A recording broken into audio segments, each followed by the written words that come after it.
वेद ने भौहें चढ़ाकर पूछा, अच्छा तो ज्वेलरी स्टोर में 20,000 का इटर्नल लव वाला नेकलेस किसके लिए खरीदा? अपनी माँ के लिए? बड़े लव एक्सपर्ट बनने चले थे। मानव ब्लश करने लगा। तब वेद ने समझाया, सुनो, अगर सच में पसंद है तो कन्फेस करो। माही को प्रमोशन मिलने वाला है, उसके बाद वो और भी हाई प्रोफाइल हो जाएगी, तब और भी लड़के उसके आसपास मंडराएंगे। उस टाइम तुम अकेले बैचलर थोड़ी ना रहोगे। फिर बाद में मत बोलना कि जीजा जी ने समझाया नहीं। ये सुनकर मानव का चेहरा उतर गया। उसे पता था उसके दिल में माही के लिए फीलिंग्स हैं, लेकिन बोल नहीं पा रहा था। अब वेद की बातों ने उसे सोच में डाल दिया कि देर करने से माही को कोई और ले जा सकता है। वहीं वेद अंदर आकर बाकुन के बगल में बैठ गया और फिर मानव भी अंदर आ गया, लेकिन माही को देखते ही वो बंदर की तरह बेचैन हो गया। उसने कई बार माही से बात शुरू करनी चाही, पर शब्द गले में ही अटक जाते। कुछ ही देर में वो लोग एयरपोर्ट पहुंच गए। बाकुन के आदमी कार से ढेर सारा लगेज उतारने लगे। ढेर सारे कार्टन्स देखकर वेद दंग रह गया। ये सब क्या है? इतना सारा सामान? गगन ने हंसते हुए जवाब दिया, बॉस, ये हमारी तरफ से छोटा सा गिफ्ट है। Thailand rice, silk, sandalwood, handicraft, jewellery और भी बहुत कुछ। यहाँ जो कुछ भी फेमस है वो सब हमने रखवा दिया है, और शिपमेंट की टेंशन मत लो, वो भी हमने मैनेज कर लिया है। वेद ने यह देखकर सिर पकड़ लिया, लेकिन गगन की काइंड हार्टेडनेस को मना नहीं कर पाया। तब गगन ने थोड़ा इमोशनल होकर वेद की ओर देखा और बोला, बॉस, अब आप फिर थाईलैंड कब आओगे? गगन एक्टिंग नहीं कर रहा था, उसे सच में बुरा लग रहा था। भले ही यह सिर्फ एक दिन की बात थी, लेकिन एक दिन में वेद की वजह से उसकी आइडेंटिटी और स्टेटस रातों रात बदल गया था। उसने वेद की पावर और दोस्ती अपनी आंखों से देखी थी, इसलिए वो पूरी तरह वेद का लॉयल हो गया था। वेद मुस्कुराते हुए गगन और बाकुन की तरफ देखकर बोला, जल्दी आऊंगा, लेकिन तब तक तुम दोनों जिंदा रहना, समझे? चाहे सिचुएशन कितनी भी डेंजरस क्यों ना हो, पहले अपनी जान बचाना और फिर मुझसे कांटेक्ट करना। मैं आकर हेल्प जरूर करूंगा। बाकुन यह सुनकर हैरान था।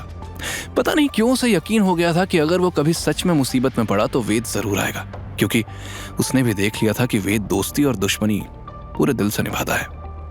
उसने वेद को देखकर कहा, बॉस, हमारी टेंशन छोड़ दो। यहाँ थाईलैंड में हम लोगों की जान ले सकते हैं, कोई और हमारी जान लेने का सोच भी नहीं सकता। बस आप भी अपना ख्याल रखना। अगर कभी आपको हमारी जरूरत हो तो बस कॉल कर देना, हम जरूर आएंगे। बाकुन तो वेद के जीने की दुआ इसलिए भी कर रहा था क्योंकि उसका 7-8 साल का ट्रीटमेंट अब वेद के हवाले था। पुलिस स्टेशन से निकलने के बाद उसने डॉक्टर से चेकअप करवाया था। वहां उस डॉक्टर ने तो कह दिया था कि कुछ सालों से ज्यादा वो जी नहीं पाएगा। वहीं वेद बाकुन और गगन की तरफ देखकर मन ही मन बोला, मिस्टीरियस मैन या सीक्रेट फोर्स, जो भी मेरे दुश्मन है उनसे मैं अकेले नहीं लड़ सकता। मुझे धीरे धीरे अपनी आर्मी बनानी होगी। फ्लाइट का टाइम हो चुका था, तो वेद ने दोनों को बाय कहा और उन्हें वापस जाने को कहा। तब बाकुन बोला, बॉस, आप लोगों की सीट्स को अपग्रेड करके फर्स्ट क्लास करा दें। लेकिन वेद ने मना कर दिया। उसने खुद भी टिकट्स देखी थी और फर्स्ट क्लास में सिर्फ 2 ही सीट्स बची थी, और वो 4 लोग थे। वेद उनसे अलग जाकर फर्स्ट क्लास का वीआईपी ट्रीटमेंट नहीं लेना चाहता था।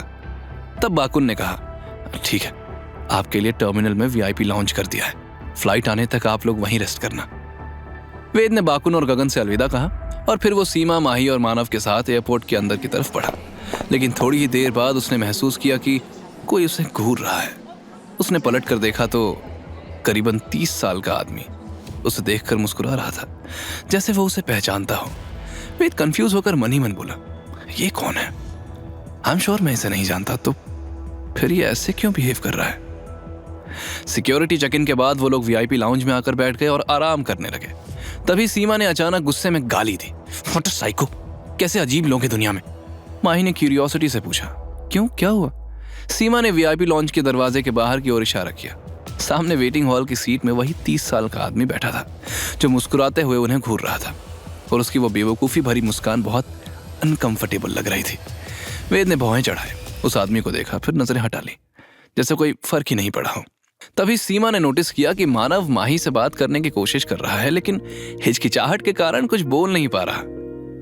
तो वो वेद से बोली, वेद सर, चलिए ना कॉफी लेकर आते हैं। उसने फिर वेद को इशारा किया, तो वेद ने हाँ में सिर हिलाया और दोनों फटाफट बाहर निकल गए। तभी बाहर एक इलेक्ट्रिक बोर्ड पर सीमा की नजर पड़ी और वो एक्साइटेड होकर बोली, हमारी कंट्री की एक्ट्रेस अब फॉरेन में भी कमाल कर रही है। वेद ने उस एड को देखकर पूछा, ये कौन है? सीमा ने हैरानी से वेद की तरफ देखा, आप नहीं जानते? ये इंडिया की फेमस एक्ट्रेस मीशा कपूर है। कियारा मैडम और मैं दोनों उसके फैंस हैं। हम तो इससे ऐड भी करवाना चाहते थे बट इसका शेड्यूल पैक था। थोड़ी देर घूमने के बाद दोनों कॉफी लेकर लौट रहे थे, तभी अचानक हंगामा हो गया और उन्होंने देखा कि आदमी अपनी भारी भरकम हाथ उठाकर एक आदमी को मारते हुए चिल्ला रहा था, हंसना बंद कर पागल, इतनी जगह है फिर भी मेरे बॉक्स से टकरा गया, अंधा है क्या? वेद ने देखा कि मोटा आदमी जिसे थप्पड़ मार रहा था वो वही आदमी था जो इन्हें देखकर बेवकूफों की तरह हंस रहा था। वो अभी ना तो रेजिस्ट कर रहा था ना कुछ बोल रहा था, बस इधर उधर देखते हुए अजीब तरीके से हंस रहा था। वेद ने इधर उधर देखा, लोग भीड़ लगाकर तमाशा एंजॉय कर रहे थे, लेकिन मोटे आदमी को कोई रोकने नहीं आया। जब मोटा आदमी फिर हाथ उठाने लगा तो वेद से सहा नहीं गया। वो आगे बढ़कर बोला, अरे बस करो, कितना मारोगे? क्या तुम्हारे सामान की कीमत किसी के सम्मान से बढ़ी है? मोटे आदमी ने वेद को ठंडी नजर से देखा और गुर्राया, अगर मेरे बॉक्स का सामान टूट गया होता तो इसकी औकात नहीं है कॉम्पनसेट करने की। वेद ने भी गुस्से से जवाब दिया, अगर सामान इतना इंपॉर्टेंट है तो अपने हाथ में कैरी करो ना, ऐसे बीच में क्यों रखा था? गलती तुम्हारी भी है। मोटा आदमी उसे घूरने लगा, तू क्यों इसकी साइड ले रहा है? तुम दोनों एक दूसरे को जानते हो? वेद ने बोला, नहीं जानता, और किसी की हेल्प करने के लिए जान पहचान जरूरी है क्या? इस आदमी को देखो, वो रेजिस्ट भी नहीं कर रहा, फिर भी तुम मारते जा रहे हो, आखिर तुम चाहते क्या हो? मोटे आदमी ने वेद की ओर देखा, फिर स्माइलिंग मैन से गुस्से से बोला, चल माफी मांग, क्योंकि गलती तेरी थी। उस स्माइलिंग मैन ने तुरंत झुककर हाथ जोड़ लिया तो सब एक पल के लिए हैरान रह गए। तभी सीमा ने वेद से कहा, वेद सर चलो वापस चलते हैं, अब बोर्डिंग का टाइम हो गया है। थोड़ी देर बाद वो लोग फ्लाइट में आकर बैठ गए। उनके पास वाली सीट पर दो आदमी बैठे थे जो करीबन 30 साल के होंगे। उनमें से एक ने हेयर स्टाइल ठीक किया और खुद को इंट्रोड्यूस करते हुए सीमा से बोला, हेलो ब्यूटीफुल, मेरा नाम शेखर है, founder of crown Asia international, invited expert in international financial investment, honorary president of Asia chamber of commerce, और ये है मेरे कलीग और असिस्टेंट नमन। माही और सीमा उनकी बातों से हैरान थी। आखिर दोनों आदमियों ने इतनी कम एज में भी इतनी बड़ी पोजीशन हासिल कर ली थी। लेकिन फिर भी सीमा और माही ने पोलाइटली स्माइल की और फिर आपस में बात करने लगी। तब वेद ने मानव के कान में कहा, देखा, जब हम कॉफी लेने गए थे तो तुम्हें मौके पर चौका मार लेना था, अब देखो दो मक्खियां भिनभिनाने लगी। मानव ने तिरछी नजर से माही की तरफ देखा और मन ही मन खुद को कोसने लगा कि वो दिल की बात कहने की हिम्मत क्यों नहीं कर पा रहा।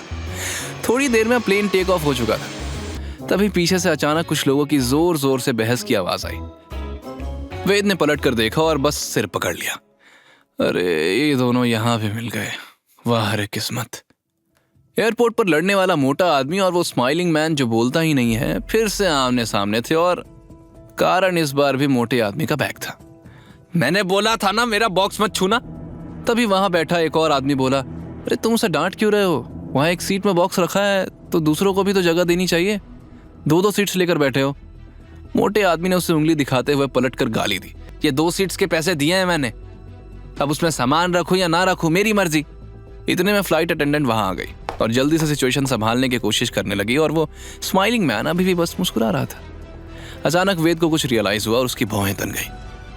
उसने अपने साथ बैठे तीनों को हाथ से इशारा करके करीब आने कहा और फिर एकदम धीमी आवाज में फुसफुसाते हुए बोला, सुनो, अगर यहां कोई भी मैटर हुआ तो कुछ बोलना मत, समझे तुम तीनों, कुछ करना भी मत।